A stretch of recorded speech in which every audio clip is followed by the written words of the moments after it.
Hello friends, এইটো চেনেলত যদি আপোনালোকে নতুনকৈ আহিছে তেনেহ'লে চেনেলটোক সাবস্ক্ৰাইব কৰি ৰাখিব। আজিৰ এই ভিডিঅ'টোত আমি আসাম হিষ্ট্ৰী কিছুমান গুৰুত্বপূৰ্ণ কুৱেশ্যন আলোচনা কৰিম। কুৱেশ্যন নম্বৰ 1 চাওক, দিহিঙ্গীয়া ৰজা বুলি কাক জনা যায়?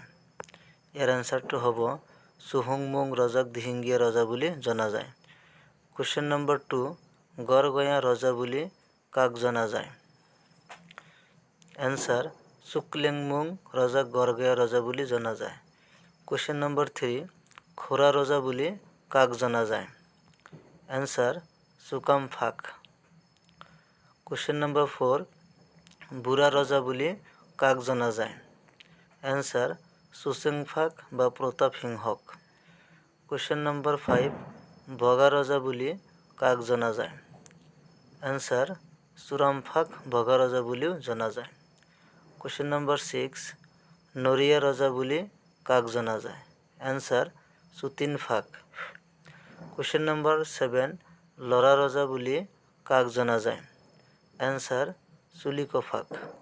Question number 8, ভগনীয়া ৰজা বুলি কাক জনা যায়? Answer জয়ধ্বজ সিংহক। Question number 9, পাৰ্বতীয়া ৰজা বুলি কাক জনা যায়? Answer চুদৈফাক। Question number 10, কেকৰা ৰজা বুলি কাক জনা যায়? Answer চুতিনফাক। Question number 11, বামুণী কোঁৱৰ বুলি কাক জনা যায়? Answer চুদাংফাক। Question number 12, চামুগুৰিয়া বা খামজাং ৰজা বুলি কাক জনা যায়?